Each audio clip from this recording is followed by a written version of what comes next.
The TS timing principle. The simplest aspect of timing is how fast you're moving. Fast versus slow. Different characters move at different speeds.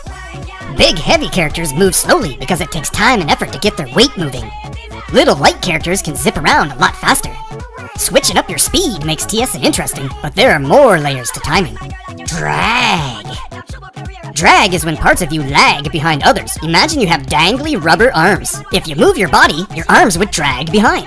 The timing of your arms is dragging behind your body. If you move back and forth really quickly, your arms start to do the whip, also known as the wave principle. Animators use this everywhere. The whip has an S-curved shape that reverses as you go back and forth. The S shape is created by the offset and timing of the parts of the whip. Here's Dolphinigan to illustrate. Head move up first, tail second. Head start to go down, tail still go up. Tail reverse, the whip. Now head and tail move down, but then head moves up while tail moves down, but then tail whip. Motion of tail lag behind motion of head. The up and down timing of his tail drags behind the up and down of his head, creating the whip. The whip usually happens on gangly bits like hair and clothes. But you can intentionally add it to TS to create some cool movements. You can whip your arms, or you can whip your spine. Whip versus strike. So you know the whip is created by drag on loose dangly bits. Well, there's no drag or dangle in a strike. It's a deliberate muscle flex. Muscle flex removes drag. Strikes are muscle flexes that propel the body in specific directions. A TOW with your core relaxed creates a whip down your spine, but a TOW with your core flexing creates strikes from left to right. The whip and strike are both cool, and better yet, they have contrast. So switch it up!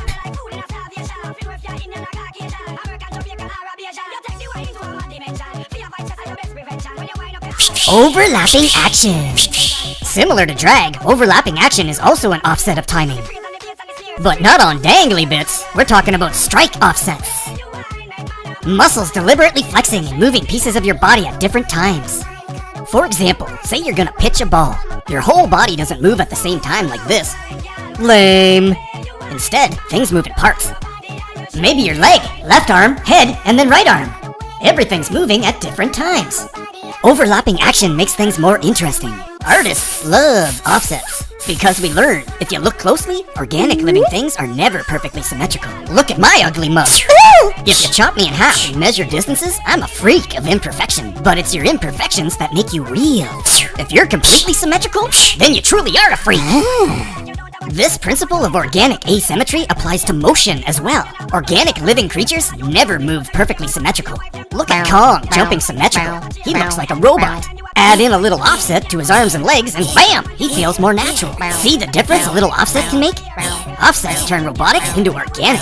Now you can use offsets in your TSing to add variety and make things more interesting. But symmetry can also be cool too. Offset and symmetry are another form of contrast. So again, switch it up.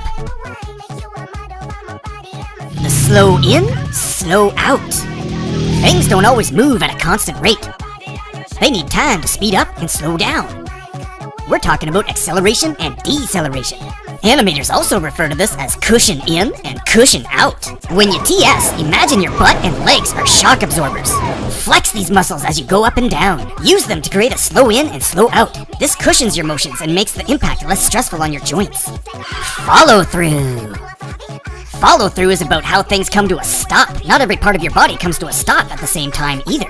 It's another form of timing offset, bringing things to a stop at different times. It just looks cool! Take these timing principles and sprinkle them onto your TS. The variety will make your TSing even more fun! And there's still more to come at theTSWorkout.com.